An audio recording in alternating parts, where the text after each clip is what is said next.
I'd like to thank the committee for granting us time to talk about this vital issue today. My name is Matt Mazzola. I'm of citizens of Massachusetts, have been pretty much my whole life. I'm a proud son of Massachusetts, and I can't imagine myself living anywhere else. The reason why I'm not at work today, I'm here speaking to you, is because we're at a vital time of our republic right now. We need to fight for free and fair elections, and it's the most important thing we can do for today and the future.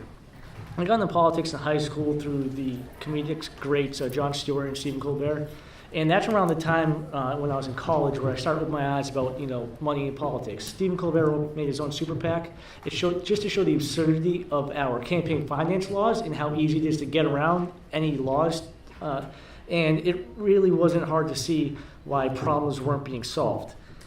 So now I'm here. I'm trying to fight to fix that problem, because you can't just wait for someone else to rise up to do something. If it's not going to get done, you have to take responsibility and do it yourself. There are only two ways to amend the United States Constitution. Either 2/3 of Congress can do it, or 2/3 of the states can demand a convention. Either way is proposed, 75% of the states need to do it. So you really need a populist idea that can go across the political spectrum that can survive ratification.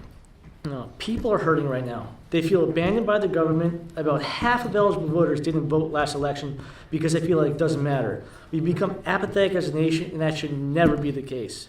But we can be a shining symbol of hope on Beacon Street, like the people in Massachusetts have done so many times before. Don't not take action because you're afraid. You cannot lead by fear.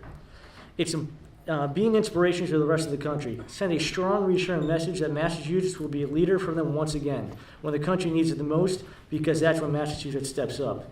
You have the ability to restore hope to this great country by voting yes on H.1926. With Congress unresponsive and the Supreme Court very unlikely to rule in favor of the people, this case, please take part in your history and vote for yes on the only option we have left. Thank you very much. Good afternoon. Chairman Lon, Rush, and members of the Joint Committee on Veterans and Federal Affairs. My name is Barbara Hopcroft, Norwood, Mass., and I'm here to speak on H.1926.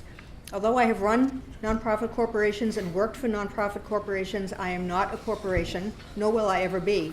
I am one person, I represent one vote, and I do not want my vote and others being made meaningless by the influence that corporations have due to their unlimited campaign contributions, widening even more this country's great divide between the haves and have-nots. The World Economic Forum ranked the U.S. 29 out of 30 developed nations in income equality in 2017. We are 28 out of 35 in the percentage of adults who vote in national campaigns, and intergenerational economic mobility is among the lowest in the developed world. Does anyone here see a problem with corporations and their servants in Congress in charge? Just this past summer, I heard Professor Michael Gerhardt, Samuel Ash Distinguished Professor of Constitutional Law at UNC Chapel Hill, declare that Citizens United would go down as one of the 3 worst Supreme Court decisions in history. I want you to know how Citizens United affects me personally as a citizen in the state of Massachusetts and the United States of America. It discourages me from voting. Why should I vote if legislators have their legislators written by ALEC or some other lobbying or business entity? What hope do I have for advocating for all the people in my life who need government's assistance in solving problems to help them lead lives of less suffering, never mind succeeding? Advocating for carbon limits, green spaces, affordable health care? My list of concerns, outgunned by corporate money, is limitless, but corporate money outranks the people's concerns virtually every time. Think about how this scenario has ended in other countries and believe that it can indeed happen here.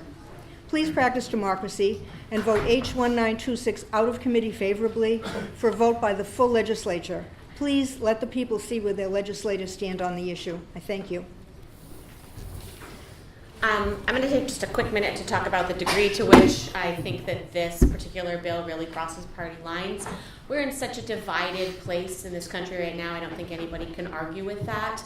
I was raised in an incredibly conservative ideology. I have landed as an adult in a fairly liberal ideology. But I do come from a family for whom no one other than me has ever voted for anyone who's not the Republican candidate in any election ever in their life. And yet they have approached me to ask me how they can become involved in this movement.